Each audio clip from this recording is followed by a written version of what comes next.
Japanese minimalism, powerful not just as a way of life, Hi, I'm Maria Kondo. Japan's most extreme minimalist. but also in software design. Well, what we're going to do is get rid of all these buttons and just make a giant screen.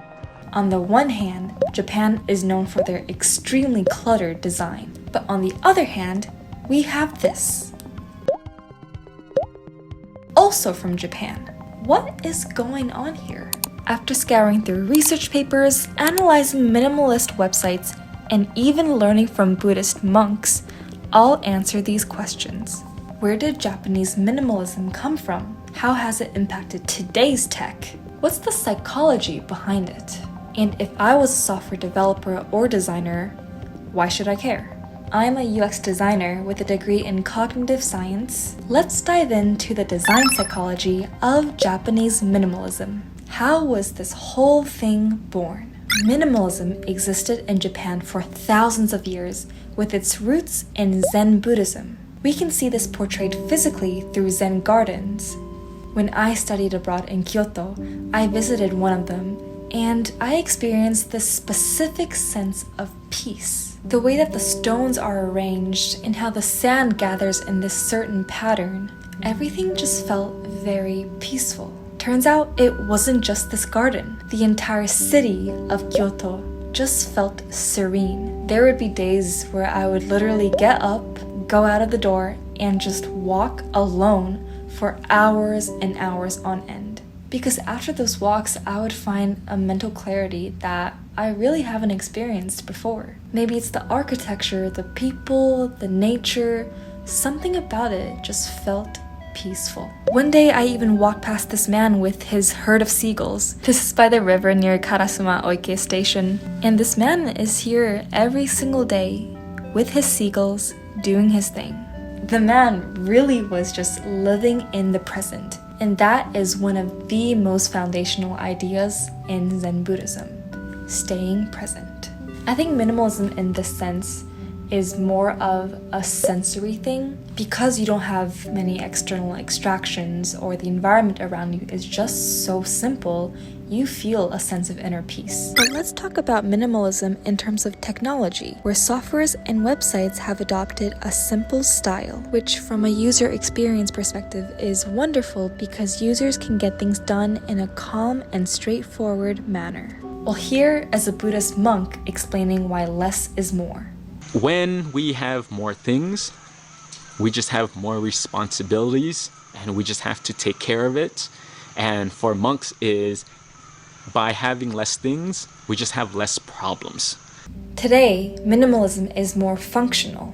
Japan is a very dense country, which means people there have to make use of every single inch of space. This means living in small homes, having small shops.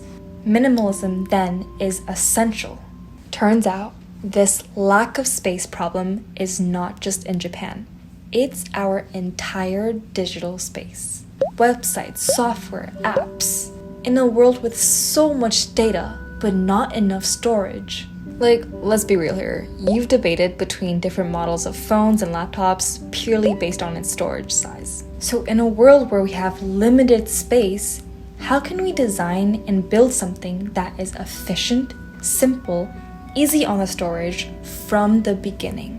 Let's take a look at how this style directly impacted technology. Apple products. Steve Jobs followed the Zen aesthetic of simplicity since day one. This is a photo of him with an early Apple computer that displays a digital, famous Japanese woodblock print. Hashiguchi Goyo's woman combing her hair. As an avid follower of Zen Buddhism, he led Apple in adopting the mantra, "Simplicity is the ultimate sophistication."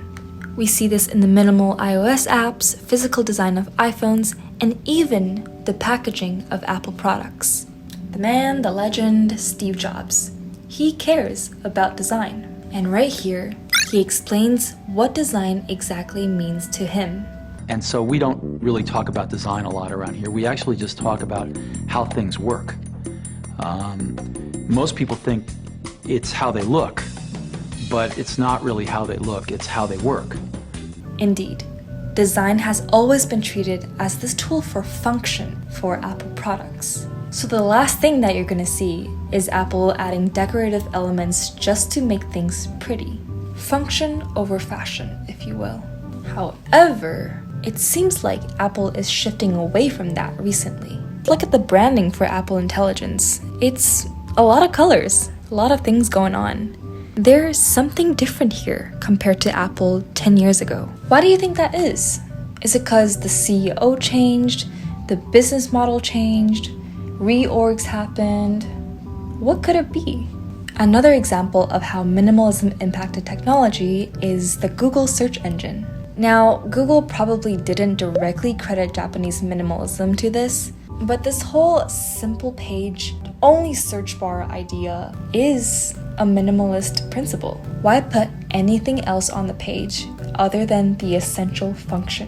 What about apps, softwares? Well, before 2010, people loved skeuomorphism, which is a style where interface design mimics real-life objects. However, after 2010, there's been a shift to a more flat, minimal style, where we see softwares now prioritize content, get rid of shadows, and opt for a flat design. Danshari is a Japanese term referring to decluttering, specifically to homes and physical spaces. But we also see this used in Japanese website design. One of you actually reached out to me on LinkedIn to send me these resources. Thank you, and please keep them coming. Think of this channel as a big research project run by all of us. Anyway, with the white space, this website looks strangely relaxing, even though the layout is a bit different than what we're used to seeing. And tying it back to the culture of Zen Buddhism, minimalism brings peace and serenity. Okay, what stops minimalism from becoming just another stupid design trend? What's the science behind it that makes it still relevant? Give me the real psychology stuff. Well, minimalism informs good user experience. Why?